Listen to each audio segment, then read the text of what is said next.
Salut tout le monde, aujourd'hui dans cette nouvelle vidéo, je vais vous présenter la Lovemay, une coque pour votre iPhone 6 Plus. Comme la Survivor ou bien la Lunatic, c'est une coque ultra résistante au choc, avec une protection contre la poussière et l'eau, malgré que je ne pense pas qu'elle soit étanche. Lorsqu'on ouvre la boîte comme ceci, on tombe dans un premier temps sur le petit catalogue de la marque, où on voit pour quels appareils cette coque est disponible, comme l'iPad mini 2, l'iPad Air, le Z3 et j'en passe. Ensuite il y a la coque qu'on va choper comme ça. On la met de côté et on va juste récupérer le petit objet qui va nous servir de tournevis pour pouvoir mettre son iPhone dans la coque. Voilà à quoi elle ressemble, je l'ai eu en blanche mais elle existe aussi en noir, en jaune et en rouge. Pour mettre son iPhone dedans, comme je l'ai dit il y a quelques instants, il faut dévisser à l'aide de ce petit objet les 6 vis qui se trouvent tout autour de la coque. Pour dévisser tout ça, on met en gros 2 minutes, mais faites super attention de ne pas perdre les vis pendant l'opération. Une fois que c'est fait, on peut enlever ça, et comme vous pouvez le voir sur la face avant de la coque, il y a une face tactile Corning Gorilla Glass pour protéger votre iPhone contre les rayures, les éclaboussures et les fissures. Dans la coque en elle-même, on retrouve d'autres petits accessoires comme cette dragonne qu'on va pouvoir fixer en bas de la coque.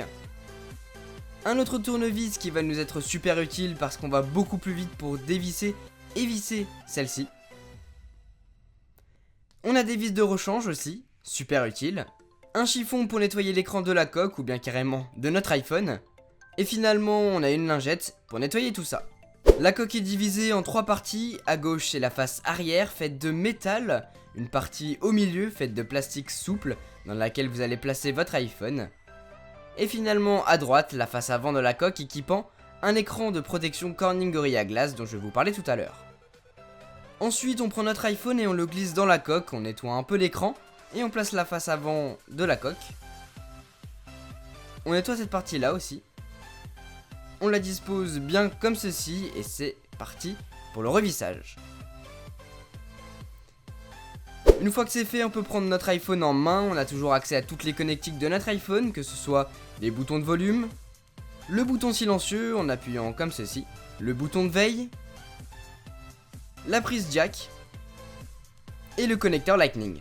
La caméra frontale est super accessible comme vous le voyez, il n'y a pas de tache devant l'objectif et c'est pareil pour la caméra arrière. Pour ce qui est des haut-parleurs, eh bien c'est excellent, ils ne sont pas du tout étouffés, absolument tout est prévu pour cet iPhone. Pour vous donner une idée de la taille de l'iPhone 6 Plus dans cette coque, le voilà avec un iPhone 4 qui fait 3,5 pouces de diagonale.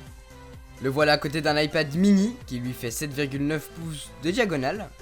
Et finalement le voici à côté de la Galaxy Tab 4, 7 pouces. Autant vous dire que l'iPhone 6 Plus est vraiment très grand avec cette coque. Le poids est lui aussi super élevé, 388 grammes. C'est vraiment énorme, voire même beaucoup trop. Malgré cela, la coque rentre tout de même dans la poche, ça fait lourd et gros, mais c'est possible. Si vous voulez acheter cette coque pour l'utiliser quotidiennement, je ne vous la conseille pas trop, pour plusieurs raisons. D'abord, la coque est assez lourde, mais elle est surtout vraiment énorme, elle fait quasiment 7 pouces et au niveau de la prise en main, pour utiliser notre iPhone, c'est pas facile du tout. Autre petit point négatif et pas des moindres, lorsque votre iPhone est dans la coque, l'écran est beaucoup moins réactif, il faut appuyer beaucoup plus fort sur l'écran pour que ça fonctionne. C'est un peu normal vous allez me dire, mais c'est assez dérangeant. Il y a aussi le fait que la partie du bas de l'écran est inutilisable, donc pas possible de sortir le centre de contrôle.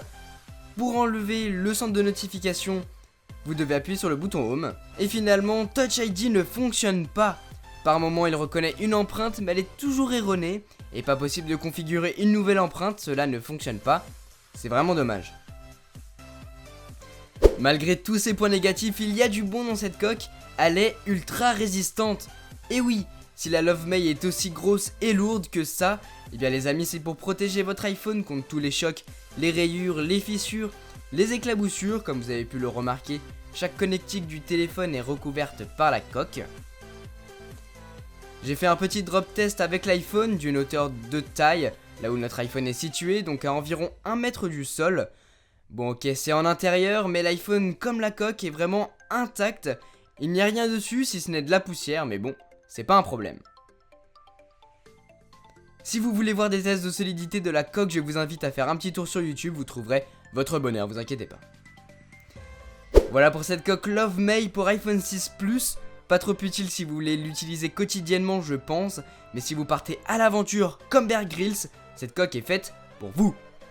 Si elle vous intéresse, vous trouverez un lien direct vers la boutique de Mobile Fun pour l'acheter. Sur ce, nous on se retrouve très bientôt dans une prochaine vidéo. Tchou!